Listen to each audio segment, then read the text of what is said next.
Hello students. अभी तक बच्चों की शिकायत रही है मैथ्स में कि हम जो भी मैथ्स पढ़ते रहते हैं क्या वो हमारी प्रैक्टिकल लाइफ में यूज़ होती हैं।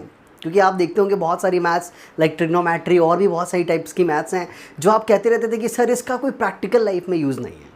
तो अब उस शिकायत को दूर करने के लिए सीबीएसई ने बहुत अच्छा एक वे निकाला है आपके लिए, और वो क्या है आपकी अप्लाइड मैथमेटिक्स। मतलब क्लास 11th के लिए और 12th के लिए एक बहुत ही बेस्ट मैथ्स बनाई है, अप्लाइड मैथ्स। जो देखो अप्लाइड का मीनिंग क्या होता है मैंने आपको पहले ही बताया, एक होता है अलॉटेड और एक होता है अप्लाइड। अलॉटेड का क्या मतलब होता है कि आपको अलॉट कर दिया गया और आपने वो पढ़ना ही पढ़ना है, ठीक है, उसका कोई यूज़ आपकी प्रैक्टिकल लाइफ में नहीं होता था। बट अप्लाइड का क्या होता है कि वो मैथ्स जो हमारी प्रैक्टिकल लाइफ पर बेस्ड हो, प्रैक्टिकल लाइफ में डेली यूज़ होता हो, वो मैथमेटिक्स जो होती है वो हमारी क्या कहलाएगी, अप्लाइड मैथमेटिक्स कहलाएगी। तो आज मैं उसी की बात करने जा रहा हूँ। इसकी फर्स्ट वीडियो आपने पहले देखा होगा कि पीयूष सर ने आपको पहले ही इसके डिफरेंसेस बताएं कि क्या डिफरेंस है आपकी पहले वाली मैथ्स में और क्या डिफरेंस है आपकी अप्लाइड मैथ्स में। मैं आज अप्लाइड मैथमेटिक्स को थोड़ा वाइड लेवल पे आपको समझाऊंगा। तो क्लास 11th में आपने देखा होगा कि अब एक नया सब्जेक्ट आपका जुड़ गया है, अप्लाइड मैथ्स। मतलब कि ये मैथ्स जो है बच्चों कॉमर्स स्ट्रीम के लिए सबसे बेस्ट मैथ है। क्योंकि देखो कॉमर्स की जो स्टडी है वो आपकी टोटली बिजनेस स्टडी होती है, बिजनेस पे बेस्ड मैथ्स होती है वो, ठीक है। कॉमर्स जब आप लेते हो तो कहीं ना कहीं आप अकाउंट्स उसमें होता है, आपका इकोनॉमिक्स होता है, आपका बीएसटी होता है, बिजनेस स्टडी। इन सब में थोड़ा बहुत कभी कभार कैलकुलेशंस भी आती हैं। तो उस टाइप की कैलकुलेशन जो कि आपकी सीधा प्रैक्टिकल लाइफ से जुड़ी हुई है वो आपकी किससे पे बेस्ड होगी, इसी अप्लाइड मैथमेटिक्स पे बेस्ड होगी। तो इसलिए ये मैथ्स बहुत बेस्ट है कॉमर्स वालों के लिए। हाँ, साइंस वाले बच्चे भी ले सकते हैं।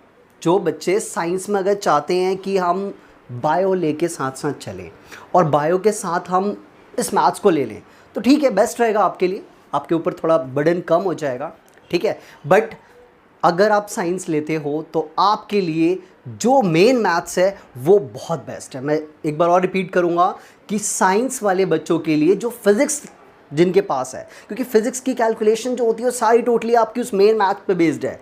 इस मैथ्स में थोड़ा सा आपका शॉर्ट में आपको कराया जाएगा, आपको उतना ही कराया जाएगा जो आपको बेसिक ज़रूरत है, ठीक है। जैसा आपने देखा भी होगा कि 10th में भी इस बार क्या कर दिया गया, एक बेसिक मैथ्स और एक स्टैंडर्ड मैथ्स थी आपकी।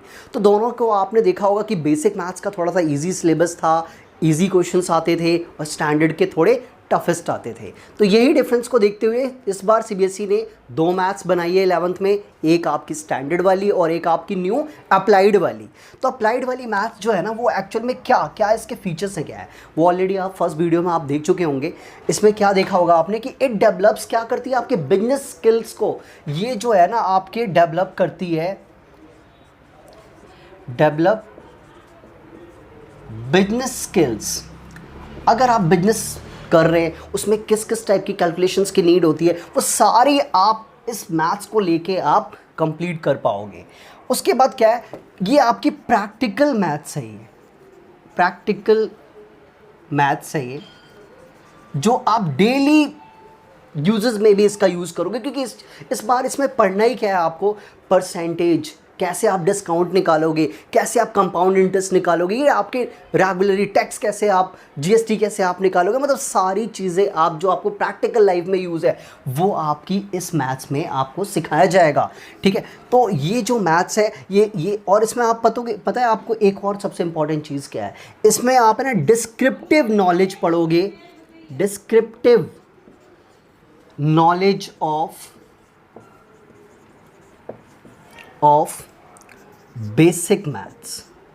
ये मैं एक चीज़ क्लियर कर दूं कि आप जो है ना जो बेसिक मैथ्स होती है जो आप बचपन से पढ़ते आ रहे हो, जस्ट लाइक प्राइम नंबर्स आप पढ़ रहे हो, चाहे कुछ भी नंबर सिस्टम पढ़ रहे हो, कुछ भी, उन सब का बिल्कुल डिस्क्रिप्टिव आपकी मैथ्स होगी ये। यानी आप थोड़ा सा वाइड लेवल पे जो अभी तक पढ़ते आ रहे थे वो आप पढ़ोगे। डिफरेंसेस के तौर पे मैं बता दूं यहाँ पे आपको ट्रिग्नोमेट्री, जो कि थोड़ा सा बच्चों को लगता था अरे कितना बवाल सा चैप्टर है, वो थोड़ा सा मुश्किल सा चैप्टर है वो, तो वो इस बार इस मैथ्स में बिल्कुल ही नहीं है। आप भूल जाओ कि इसमें है, बिल्कुल नहीं है। तो वो आपका पहले हट चुका है, वो मैथ्स है ही नहीं आपकी यहाँ पे ट्रिगो। अब उसमें क्या क्या यूनिट्स हैं इस अप्लाइड मैथ्स में, तो यूजेस मैंने अभी आपको बता दिया ना। अब इस अप्लाइड मैथ्स में कितनी यूनिट्स हैं और कौन सी यूनिट कितने नंबर की आपके एग्ज़ाम में आएगी, इसमें कौन कौन से चैप्टर हो सकते हैं, वो सब मैं आपको अब आगे बताने जा रहा हूँ। अब आप देखो, जैसा कि मैंने बताया कि ये मैथ्स आपकी प्रैक्टिकल लाइफ पे बेस्ड है। जिन बच्चों ने 10th में बेसिक लिया उनके लिए तो ये बेस्ट मैथ है, मैं पहले ही बता दूं। तो अब देखो आप इसमें कितने यूनिट्स हैं और कौन सा यूनिट कितने नंबर का है, वो आप इस टेबल पे देखो। पहले आप देखो, सबसे पहले यहाँ पे मैं बता दूं कि यहाँ पे आपके 8 यूनिट्स हैं, जबकि आप जो मेन मैथ्स लोगे जो साइंस के लिए बेस्ट है उसमें सिर्फ आपकी 6 यूनिट्स हैं। ध्यान रखना, यहाँ आपकी 8 यूनिट्स हैं, वहाँ पे आपकी 6 यूनिट्स हैं। अब मैं इनके एक एक यूनिट्स के बारे में बताने जा रहा हूँ आपको। सबसे पहले देखो क्या है कि numbers quantification and numerical application. Numbers के बारे में आपने पढ़ना होगा इस वाले पहले यूनिट में, और नंबर्स का आपको सब कुछ पता है कि आपने नंबर की पूरी डिटेल पढ़ी है, आपने होल नंबर से लेके रियल नंबर तक पढ़ा हुआ है, ठीक है। फिर क्वांटिफिकेशन न्यूमेरिकल एप्लीकेशन। क्वांटिफिकेशन का मतलब होगा जहाँ पे आप क्वांटिटी को आप प्लस माइनस मल्टीप्लाई डिवाइड करने की एप्लीकेशंस करोगे। उसके बाद बात करते हैं अलजेब्रा। अच्छा, 8 मैंने बताया यहाँ पे है, वहाँ पे 6 है। उन 8 में से ना ये 5 जो हैं वो आपके बिल्कुल दोनों में यूनिट जो हैं वो कॉमन है। ये नाम सिर्फ कॉमन है, डिटेल्स कॉमन नहीं है। डिटेल्स अभी मैं आपको 1 बाय 1 बताऊंगा ना, तब आप देखना कि ये कितना ईजी है और वो कितना वाइड है। वो साइंस के लिए मैं कहूँगा बार बार बेस्ट है वो, ठीक है। तो देखो, सबसे पहले अलजेब्रा क्यों यहाँ भी अलजेब्रा है और वहाँ भी अलजेब्रा है आपको। बट एक चीज़ बता दूँ कि अलजेब्रा यहाँ तो 10 मार्क्स का है, बट वहाँ पे पता है कितने मार्क्स का है? वहाँ पे यही अलजेब्रा आपका 30 मार्क्स का है। अब आप खुद समझ सकते हो कि 10 मार्क्स और 30 मार्क्स ट्रिपल टाइम्स, यानी कितना बड़ा ये अलजेब्रा होगा साइंस वाले बच्चों के लिए। तो it's a best for science, और ये बेसिक वाले बच्चे और कॉमर्स वाले बच्चे लिए तो बेस्ट है ये मैथ्स। अब बात करते हैं मैथमेटिकल रीजनिंग। देखो, मैथमेटिकल रीजनिंग भी आपकी दोनों क्लासेस में, दोनों मैथ्स में सॉरी सेम है, बट वहाँ पे सिर्फ पता है आपको 2 नंबर की मैथ्स है वो, क्योंकि मैथमेटिकल रीजनिंग में ज़्यादा कुछ पढ़ना ही नहीं होता। It's a proved statements. इसमें है ना, स्टेटमेंट्स का प्रूव सीखना होता है कि वो प्रूव्ड है या नहीं है। तो जस्ट एक एप्लीकेशंस छोटी मोटी येस नो पूछते हैं आपसे, ट्रू फॉल्स पूछते हैं। तो देखो, वहाँ तो सिर्फ 2 नंबर का है, बट यहाँ पे आपके पास 6 नंबर का है। अच्छी बात है आपके लिए जो अप्लाइड ले रहे हो। आगे बढ़ते हैं, नेक्स्ट है आपका मैथमेटिकल रीजनिंग हो गया कैलकुलस।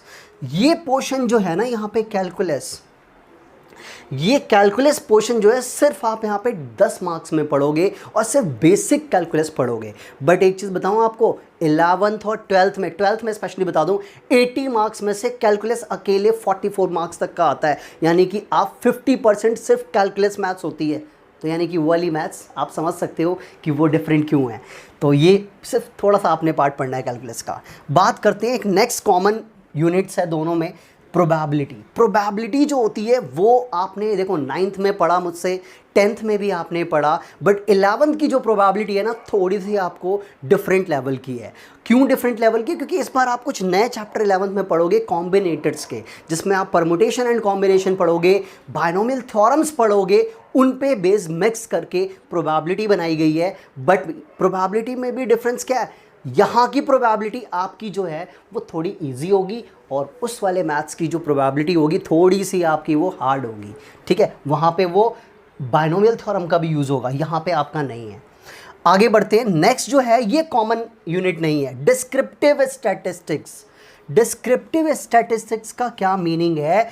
जैसे नाम से पता चला, डिस्क्रिप्टिव मतलब कि बहुत ही ज़्यादा वाइड लेवल पे डिटेल्स में स्टैट्स पढ़ाई जाएगी। अभी तक स्टैट्स सिर्फ आपको मैंने कहाँ तक पढ़ाया है? सिर्फ सेंट्रल टेंडेंसी तक पढ़ाया है, मीन मीडियन मोड निकालना सिखाया है सिर्फ आपको मैंने। अब आप उसी सेंट्रल टेंडेंसी का यूज़ करके उसके और क्या क्या लेवल हो सकते हैं वो अब आप यहाँ पे डिस्क्रिप्टिव स्टैट्स में पढ़ोगे आप, ठीक है।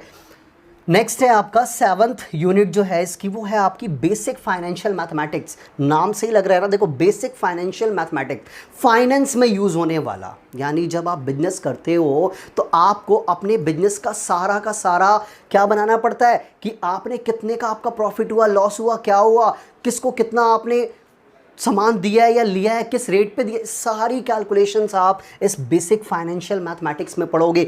ये वाली मैथ जो बच्चे कॉमर्स ले रहे हैं, ये लास्ट के 3 टॉपिक, ये 2 टॉपिक बड़े इंपॉर्टेंट है, डिस्क्रिप्टिव स्टैट्स और basic of financial mathematics. Commerce वाले बच्चों के लिए बहुत ही बेस्ट है क्योंकि उनके वो अकाउंट्स से रिलेटेड और इको से रिलेटेड ये चैप्टर्स हैं। ये अगर आप इनको पढ़ रहे हो यहाँ पे ना, तो आपको इको और अकाउंट्स में जो कैलकुलेशन मैथ्स है, जो क्वेरीज होती हैं स्टेटमेंट वाली, उनमें कोई प्रॉब्लम नहीं आएगी अगर आप ये 2 मैथ्स यहाँ से पढ़ रहे हो तो आप 2 यूनिट्स। लास्ट है आपका कोऑर्डिनेट ज्योमेट्री। ये भी आप 9th से नाम सुन रहे हो, 9th में भी कोऑर्डिनेट ज्योमेट्री पढ़ा। बस क्या, प्लॉट करना, एक्सिस बताना, यही सब तो सीखा था। बट यहाँ का कोऑर्डिनेट ज्योमेट्री थोड़ा सा अलग होगा। इसमें हम प्रोडक्ट भी पढ़ेंगे, हम इक्वेशंस भी पढ़ेंगे। तो ये जो है वो आपकी देखा जाए तो आपकी जो मेन मैथ्स है, जो साइंस के बच्चे यूज़ करते हैं, उनसे थोड़ी ये इजी है। बहुत चिल होके इस मैथ्स को आप इंजॉय करते हुए पढ़ोगे विदाउट एनी टेंशन। तो इसलिए it's a best for basic and commerce students. ठीक है, अब देखो ये जो मेरे हाथ में ये कुछ पेपर्स हैं। पहली बात बता दो, अभी देखो ये जो मैथ्स से न्यू आई है, तो इस पे है ना अभी कोई बुक बनी नहीं है। ई बुक में भी आप जाओगे तो आपको बुक अवेलेबल नहीं है। अभी इन यूनिट्स का सिर्फ आपको मैं चैप्टर्स और टॉपिक्स बता देता हूँ कि इन यूनिट्स में कौन कौन से चैप्टर और टॉपिक्स होते हैं। तो हम एक एक की बात करते हैं यहाँ पर। सबसे पहला आपका यूनिट क्या है, numbers, quantification and numerical application. इस मैथ्स में जो आप पढ़ोगे ना, वो आप पढ़ोगे क्या क्या है यहाँ पर। सबसे पहले आप प्राइम नंबर्स के बारे में पढ़ोगे, क्योंकि नंबर्स की बात हुई है तो नंबर्स में आप होल नंबर से लेके आप पूरा का पूरा रियल नंबर तक पढ़ोगे।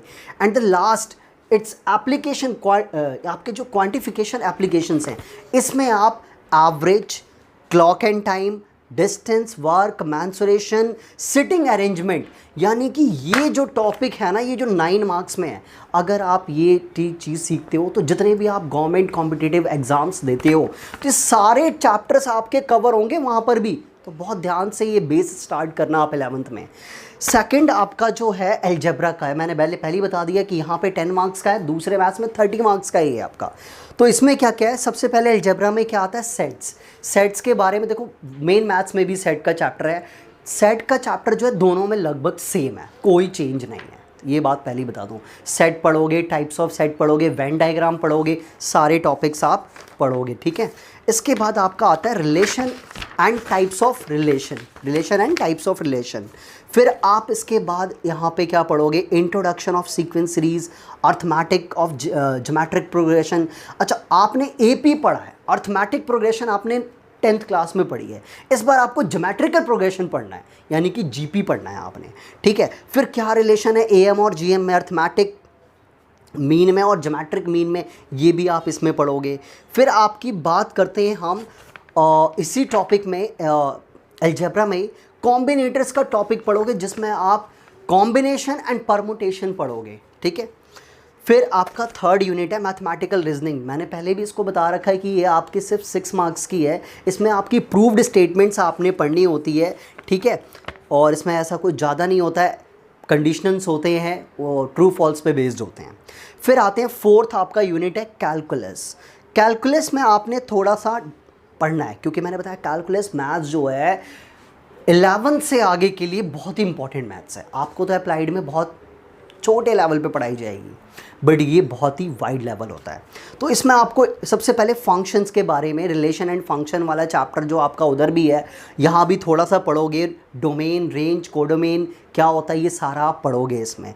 फिर आप इसी में आप क्या पढ़ोगे, लॉग के बारे में पढ़ोगे और उसके फंक्शंस के बारे में पढ़ोगे, मॉडुलस फंक्शन के बारे में पढ़ोगे, मतलब टाइप्स ऑफ फंक्शन के बारे में आप इसमें पढ़ोगे। फिर ग्राफिकल रिप्रेजेंटेशन क्या होता है इसका, कॉन्सेप्ट ऑफ लिमिट क्या है आपकी, कॉन्टिन्यूटी ऑफ फंक्शन क्या है, ये सब आप इस टॉपिक में कैलकुलस में आप कवर हो जाएगा आपका। ठीक है, उसके बाद आप डेरिवेटिव, जो कि बहुत ही यूज़फुल है आपकी 11th क्लास से, डेरिवेटिव, ये आप इसी टॉपिक में कैलकुलस में पढ़ोगे। फिर बात करते हैं प्रोबेबिलिटी। प्रोबेबिलिटी भी आपकी बिल्कुल थोड़ी सी सेम वहाँ से है और थोड़ी आपकी अप्लाइड में इजी भी है। तो इसमें ज़्यादा कुछ नहीं है, इसमें रैंडम एक्सपेरिमेंट्स होंगे और सैम्पल स्पेस, इवेंट्स का सेम वही जो आप कार्ड्स, कॉइन और ईयर और इन सब पे जो आप पहले करते थे, उन्हीं पे बेस्ड क्वेश्चंस आपको मिलेंगे। ठीक है, फिर डिस्क्रिप्टिव स्टैटिस्टिक्स में जो आपको पढ़ना है, जो कि मैंने बोला है कि ये 2 टॉपिक जो हैं आपके, डिस्क्रिप्टिव और बेसिक फाइनेंशियल मैथमेटिक्स, ये दोनों आपके कॉमर्स वाले बच्चों के लिए बहुत इंपॉर्टेंट टॉपिक्स हैं।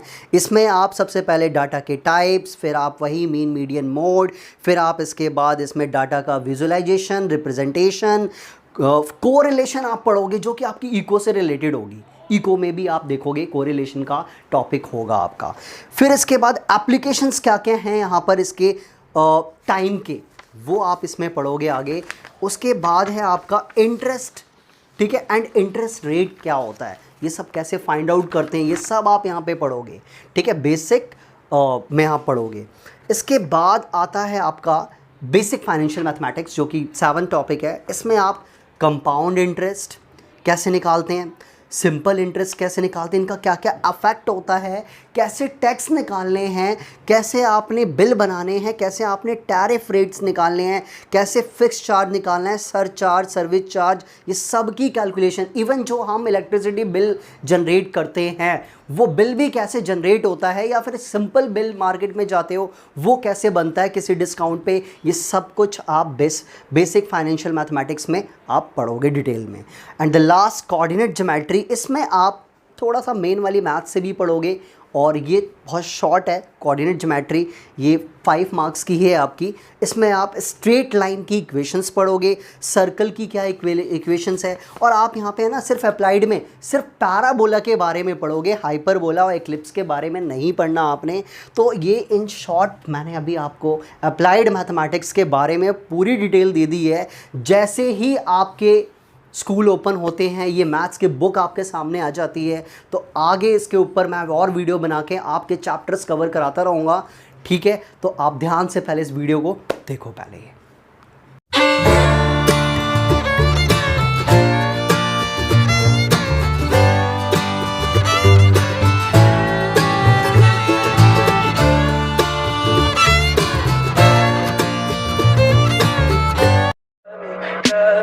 Tell me pretty lies, look me in the face, tell me that you love me, even if it's fake.